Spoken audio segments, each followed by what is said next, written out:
Assalamualaikum. Jumpa lagi kita hari ni. Hari ni kita buat video sikit. Aku nak buka bagi orang semua fikir. Jangan duk ikut cakap aku. Korang kena fikir. Amalan budaya taksub ikut-ikut, bodoh-bodoh, tak nak fikir, tak perlu tahu tapi nak ikut ni. Ini semua budaya ni dah lama sangat dah kita hidup dalam keadaan bodoh macam tu. Jadi apa pun aku cakap, korang fikir. Ya. Jangan menentang benda yang fakta dan benda yang betul. Baru kau boleh maju. Okey, baik. Kalau kita tengok pada pentadbiran kerajaan Anwar Ibrahim ni, kalau kita tengok sampai ke hari ni, dia dah jadi macam rojak dah. Kau tengok tanda-tanda investor tak masuk, pelabur luar negara tak masuk dalam negara, apabila kerajaan terpaksa mendapatkan hasil daripada dalam negara. Jadi, dia hapuskan subsidi diesel, alasan dia penyeludup. Padahal penyeludup tu bukannya salah rakyat. Penyeludup tu salah penguat kuasa. Rasuah lah tu. Faham tak? Bila dia tarik subsidi, aku dengar baru ni dia nak tarik subsidi tu, nak tarik. Apa saja subsidi yang dia tarik, semuanya alasan dia adalah ketirisan. Ketirisan ni berpunca daripada kelemahan penguatkuasaan. Betul tak? Jadi kenapa pula seluruh rakyat nak dijadikan mangsa, sedangkan yang tak menjalankan kerja, yang tak buat kerja betul-betul ni, kawal benda ni adalah kuasa-kuasa agensi penguatkuasaan. Kerajaan lah. Sebab tu rasuah ni dia pemusnah negara. Rasuah ni kalau dekat China hukum tembak tau. Tapi kat Malaysia tak. Rasuah ni dibicarakan lah, ni macam-macam lah. Tak pernah dengar lagi lah orang makan rasuah kena hukum mati kat Malaysia ni. Kalau kita tengok ada benda-benda yang mengecam Anwar Ibrahim kalau kan. Yang mengata kat Anwar Ibrahim mengata dekat dia punya kroni lah, dia punya line mesti kena block. Mesti kena panggil, kena siasat lah apalah semua. Tapi kalau kita tengok dekat laman sosial, media sosial yang ada di Malaysia ni, dia tak kena block pun. Judi online tak blok, bahan lucah tak blok. Kau tengok bahan lucah kalau ditemui dalam handphone kau, bahan lucah engkau akan dicas. Engkau boleh dikenakan tindakan. Tapi bahan lucah tu berada dalam ni dan rakyat Malaysia boleh akses. Ini MCMC buat apa? Suruhanjaya Multimedia buat apa? Yang ni dia tak buat kerja. Dia tak kawal benda tu. Dia biarkan rakyat dia terdedah pada benda tu. Lepas tu bila dia pergi pegang rakyat dia, ada benda tu, dia cas. Nampak tak logik ni? Penyeludupan dadah masuk berleluasa. Masuk sampai ke tengah ni. Mestilah bolos pintu-pintu sepadan kan? Yang pintu sepadan dia tak jaga. Dia biarkan je dadah masuk. Tapi kalau dia tangkap rakyat dia hisap dadah, dia cas rakyat dia. Tokan besar, cukup jarang kita dengar kena. Nampak tak? Inilah budaya yang diamalkan oleh kerajaan sejak dulu lagi sampai sekarang. Yang nak kena rakyat. Nampak? Dan lagi satu, kalau dia buat kerja, kita tengok, dia tetap kena kat rakyat. Tapi dia ada. Ada part dia bantai rakyat marhin, ada part dia bantai peniaga. Contoh dia tarik subsidi minyak, lepas tu dia bagi bantuan. Syarikat yang menjual minyak ni, dia nak kena teks berapa? Nampak ni? Dia bantai peniaga. Apa gunanya engkau tarik subsidi, lepas tu engkau bagi bantuan? Nampak tak? Benda harga sebelum ni RM2, tiba-tiba tarik subsidi jadi RM3. So ada penambahan untuk rakyat nak beli benda tu, ada penambahan RM1. RM1 ni dia bagi bantuan. Apa bezanya? Beza dia kat mana tau? Beza dia dekat peniaga tu nanti kena teks. Rakyat marhin tak kena. Nampak? Sama macam isu tong gas ni semua. Tong gas, isu minyak masak, paket digunakan oleh peniaga-peniaga komersial ni semua kan? Secara komersial. Yang ni dia tak berani hentam. Dia biar je semua. Biar.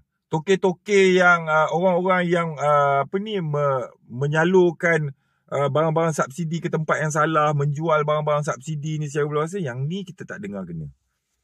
Kalau nak kena kan toke-toke restoran kena. Dia pergi kutip yang kecil-kecil. Yang besar-besar ni, tokan ni, taiko besar ni, player besar ni tak kena. Nampak? Kita bukan nak tengok hari-hari. Kalau nak tangkap penagih dadah contohnya, 3 lori boleh tangkap tiap-tiap hari. Kan? Tapi kita nak tengok agensi penguatkuasaan yang seimbang hebat sangatlah apalah semua ni kan. Mana tokannya? Kenapa tak tangkap kepala? Nampaklah kena bodoh. Anwar Ibrahim sebenarnya, dia pun tak boleh nak betulkan dah negara ni. Negara Malaysia ni, kalau kita nak betulkan dia, 20 tahun pun susah nak betulkan. Jadi cara yang terbaik untuk kita betulkan negara kita ni adalah melalui mentaliti rakyat. Kita rakyat ni kena mula berfikir secara bijak.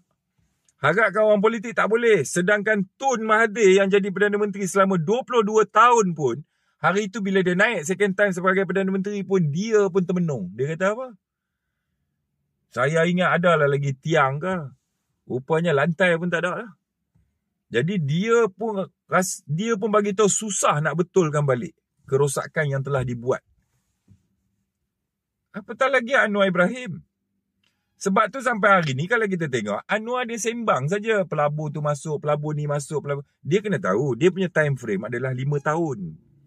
Dia kena provekan pada rakyat 5 tahun. Dia tak boleh cakap, 5 tahun tak cukup untuk saya nak uruskan negara ni. Saya perlukan sepenggal lagi. Tak boleh. Setiap Perdana Menteri pun, dia go for sepenggal. Kalau sepenggal dia tak boleh tunjuk apa-apa, hanya boleh bercakap, cerita je, itu nama dia kosong. Apabila subsidi ditarik, apa semua, rakyat kena ni, bermakna kerajaan tak ada sumber daripada luar. Pelabur daripada luar, tak ada. Sebab tu ambil duit dekat rakyat. Faham tak? Ni dia tarik subsidi telur. Telur pun jadi subsidi. Alasan dia nanti salah satu kita dengar, ketirisan lah. Ketirisan bukan masalah rakyat, bukan masalah pengguna raya marhin ni. Ketirisan, agensi penguatkuasaan lah tak buat kerja. Dia gagal buat kerja, kawal, lepas tu rakyat jadi mangsa. Korang nampak ni? Kalau nak kawal, kawal betul-betul. Kita tengok kegiatan judi online kan, dekat media sosial. Kalau kita tengok dekat Facebook pun banyak kita tengok duk lalu. Aku kata ni semua SKMM tak kawal pula. Kan? Tapi cuba kau kutuk Anwar tengok. Kejap je. Kena remove dah. Nampak? Kita tengok judi ni, kegiatan judi online ni, jarak dengan balai polis kadang-kadang kurang 500 meter. Takkan tak nampak? Tapi kalau polis pergi buat operasi sekarang, dia tangkap player. Tokey tu aku tanya dah berapa kali lu kena tangkap. 3-4 kali lah kena. Tapi Tokey tu duk ada sini lagi. Patutnya Tokey tu kena tangkap kalau bubuh jail. Tak, lepas. Nampak? Dia tetap nak bantai rakyat. Kan? Ibarat kata dia buka satu pusat isap dadah, tapi dia pura-pura tak nampak pusat isap dadah ni. Lepas tu dia tangkap orang yang pergi isap dadah. Orang yang buka pusat tu dia tak tangkap. Macam ni lah kita tengok budaya dia. Ini budaya lama, dia dulu dah ada dah. Betul tak? Lepas tu kan kita dikejutkan lah. Polis makan rasuah lah. Agensi tu makan rasuah lah. Inilah itulah. Kan? Dia tak nak repair jalan raya bagi elok. Lepas tu kalau orang accident kan, syarikat insurans rugi. Syarikat insurans rugi. Nanti every year syarikat insurans demand untuk naikkan kadar insurans. So rakyat nanti nak renew insurans, kena bayar lebih dah. Pasal apa? Kerajaan dah bagi kenaikan harga pada syarikat insurans semua. Kenapa kerajaan bagi kenaikan ni? Pasal banyak sangat kereta accident. Punca? Jalan raya entah apa-apa. Dia pusing balik, kena kat rakyat juga. Tokey insurans kaya raya. Faham? Apabila banyak kenderaan curi, kena curi, hilang lah apalah semua ni. Siapa punya salah ni? Penguatkuasaan, kawalan keselamatan, ketenteraman awam ni semua tak cukup. Menyebabkan kenderaan kena curi lah, rumah kena rompak lah, kedai lah, semuanya ditanggung oleh syarikat insurans. Kalau syarikat insurans ni ditanggung banyak sangat kerugian atas kelemahan pihak agensi keselamatan, ketenteraman apa semua ni, dia akan demand dekat kerajaan untuk naikkan harga insurans. Siapa yang nak bayar insurans ni kalau dinaikkan? Rakyat lah. Nampak? So setakat ni kita tak nampak Anwar buat apa. Kita nampak dia menyanyi je. Mana ada pelabur? Kalau ada pelabur, rakyat dia Tak adanya dia nak tarik subsidi. Dia murahkan lagi harga barang ada. Betul tak? Satu benda yang paling jelas untuk kita nak fikir. Sepatutnya minyak kita tak perlu ikut harga antarabangsa. Kenapa kita ikut harga antarabangsa? Kita kan pengeluar minyak.